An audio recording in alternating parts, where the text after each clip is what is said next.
A good way to figure out your passion is to think about the one thing that really annoys you and then fix it.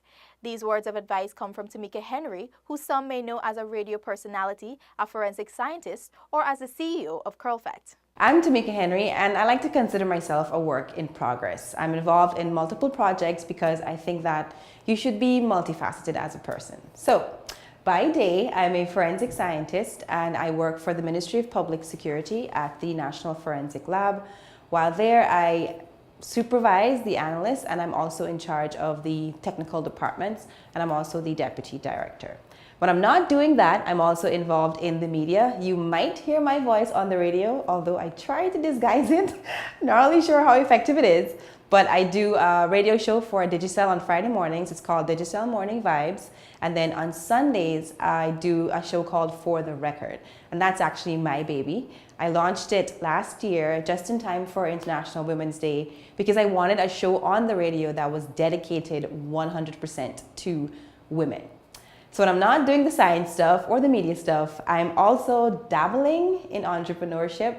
I started CurlFet in 2016. It's the largest natural hair and beauty expo in the Caribbean, and I'm so proud to say that because it's a Guyanese product that we all did together. I think I was just one of those busybody kids, you know, and I grew up trying different things. Like when I was in school, we'd be involved in different activities, academics, sports, music, and I think that kept with me throughout my lifestyle. And I think it's important to learn something new every day. And so as I've been learning new things, I've been picking up passions along the way. Time management is probably my biggest issue, figuring out what to give priority and when to give it priority. But I think I do have a good system of balance set in place, and I do also have very helpful people around me. Apart from that, the biggest challenge with working in forensics locally, I think, would probably be, well, one, it's a male-dominated field, it's law enforcement, and so sometimes a woman has to work harder to be taken seriously in that particular field. And then the other thing is sometimes we struggle with accessing the resources that we need to do the best job on time. So those are more or less the struggles that I've had in those two categories. Media has not been too much of a struggle, thank God, because that really is a part-time thing for me. And so maybe if I was involved in it on a full-time basis, it'd probably be a lot more challenging for me. For as long as I could remember, I've wanted to do forensic science. When I was a child, I didn't know what it was called, but I knew I wanted to solve mysteries and figure out who was lying and who was not lying, and I wanted to do something science-based. And so I've always wanted to do forensics. So getting to literally do my dream job, it's something that I'm very grateful for every single day. I truly enjoy what I do.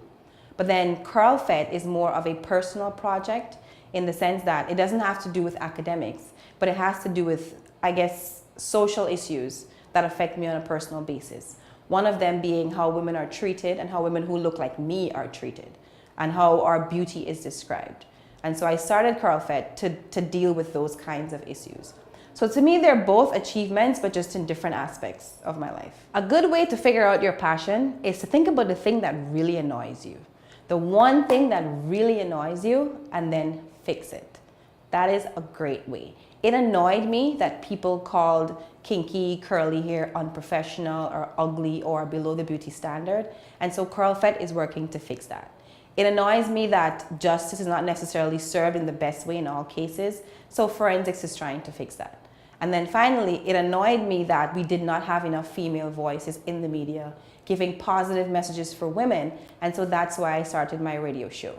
So in a nutshell, the thing that you really want to fix in the world is more than likely going to be the passion that you learn to love doing.